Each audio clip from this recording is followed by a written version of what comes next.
இயேசுவிடம் அரசுக்கு வரி கொடுப்பது நியாயமா என்று கேட்டதற்கு, அரசு முத்திரையும் கையெழுத்தும் உள்ளதை அரசுக்கும், தேவனுடையதை தேவனுக்கும் கொடுங்கள் என்றார். இது இரண்டையும் உண்மையாக செய்து பாருங்கள், நோய் நொடியின்றி மகிழ்ச்சியாக வாழலாம்.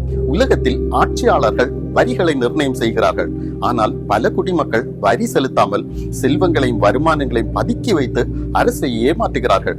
பணத்தை செலவழிக்காமல் பதுக்கி வைக்கிறார்கள்.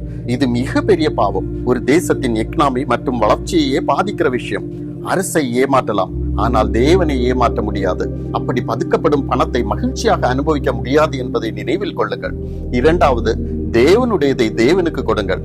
இது நீங்கள் பலரை ஏமாற்றி சூழ்ச்சி செய்து அநியாயமாய் சம்பாதித்து பதுக்கி வைக்கும் பணத்தில் தேவனின் பங்காக 10% ஏழைகளுக்கென்று 10% கொடுப்பது அல்ல.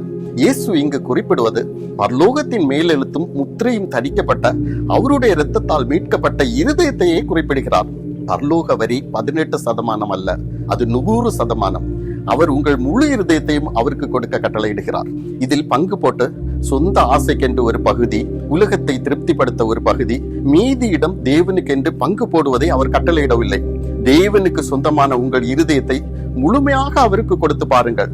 வர்ணிக்க முடியாத சந்தோஷம் இருதயத்தை நிரப்பும். நித்திய மகிழ்ச்சி, பேரானந்தம் கிடைக்கும். மன மகிழ்ச்சி நல்ல மருந்து. வியாதிகள் மாறி போகும்.